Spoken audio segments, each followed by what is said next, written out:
Everyone, स्वागत है आप सबका करंट अफेयर्स विद नम्रता में। मैं हूं नम्रता और आज है 4 अगस्त 2026। तो शुरुआत करते हैं आज के सेशन की। क्या ब्रिक्स में एक नया देश जुड़ चुका है? और जीआई टैक्स से जुड़ा ऐसा सवाल जो एसएससी और बैंकिंग की परीक्षा में पूछा जा सकता है। अगर आप एसएससी, बैंकिंग या किसी भी प्रतियोगी परीक्षा की तैयारी कर रहे हैं तो अगले 5 मिनट आपके लिए बेहद महत्वपूर्ण होने वाला है। तो चलिए बिना किसी देरी के शुरू करते हैं आज के टॉप 5 सबसे महत्वपूर्ण करंट अफेयर्स। आज का पहला टॉपिक है, भारत की अध्यक्षता में हैदराबाद में BRICS anti corruption working group की दूसरी बैठक आयोजित की गई। इसका उद्देश्य सदस्य देशों के बीच भ्रष्टाचार रोकने, अवैध धन प्रवाह पर नियंत्रण और पारदर्शिता बढ़ाने में सहयोग को मजबूत करना है।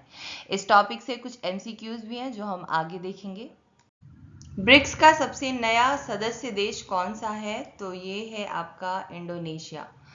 आपको बता दें 2025 में इंडोनेशिया ब्रिक्स का पूर्ण सदस्य देश बना। ब्रिक्स की स्थापना किस वर्ष हुई थी? तो ये 2006 में हुई थी। ब्रिक्स समूह की शुरुआत 2006 में हुई थी, जबकि दक्षिण अफ्रीका 2010 में जुड़ा और ब्रिक्स बना। अब बात करते हैं दूसरे टॉपिक की। भारत टैक्स 2026 भारत का प्रमुख वैश्विक टेक्सटाइल आयोजन है। इसका उद्देश्य भारतीय वस्त्र उद्योग, तकनीकी वस्त्र, नवाचार, निर्यात और वैश्विक निवेश को बढ़ावा देना है। इस टॉपिक से कुछ टॉप मोस्ट एमसीक्यूज भी देखेंगे हम। राष्ट्रीय तकनीकी वस्त्र मिशन NTTM किस मंत्रालय के अंतर्गत संचालित होता है? तो ये आपका वस्त्र मंत्रालय के अंतर्गत संचालित होता है। भारत विश्व का सबसे बड़ा उत्पादक किस प्राकृतिक रेशे का है? तो ये है कपास का सबसे बड़ा उत्पादक है। जीआई यानी ज्योग्राफिकल इंडिकेशन टैग किसी भी उत्पाद की विशिष्ट भौगोलिक पहचान और गुणवत्ता की कानूनी सुरक्षा प्रदान करता है। इससे स्थानीय उत्पादों को वैश्विक पहचान और आर्थिक लाभ मिलता है। भारत में जीआई टैग का पंजीकरण किस कार्यालय द्वारा किया जाता है? तो ये आपका जीआई रजिस्ट्री चेन्नई कार्यालय द्वारा किया जाता है। जीआई टैग की वैधता कितने वर्षों की होती है? तो ये 10 वर्षों की होती है।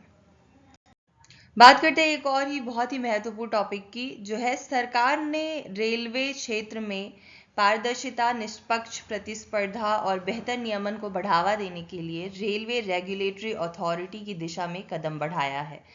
इनसे कुछ एमसीक्यूज को भी देखेंगे। भारत में रेलवे किस मंत्रालय के अधीन कार्य करता है? तो ये है रेल मंत्रालय के अधीन कार्य करता है। भारत का पहला रेलवे स्टेशन कौन सा था जहां से पहली यात्री ट्रेन चली थी? तो ये आपका पहला स्टेशन मुंबई बोरीबंदर था। Z यानी जीरो डिफेक्ट जीरो इफेक्ट प्रमाणन योजना का उद्देश्य MSME इकाइयों में उच्च गुणवत्ता, पर्यावरण संरक्षण और वैश्विक प्रतिस्पर्धा को बढ़ावा देना है। अब जानते हैं Z का पूर्ण रूप क्या है? तो Z का पूर्ण रूप है जीरो डिफेक्ट जीरो इफेक्ट।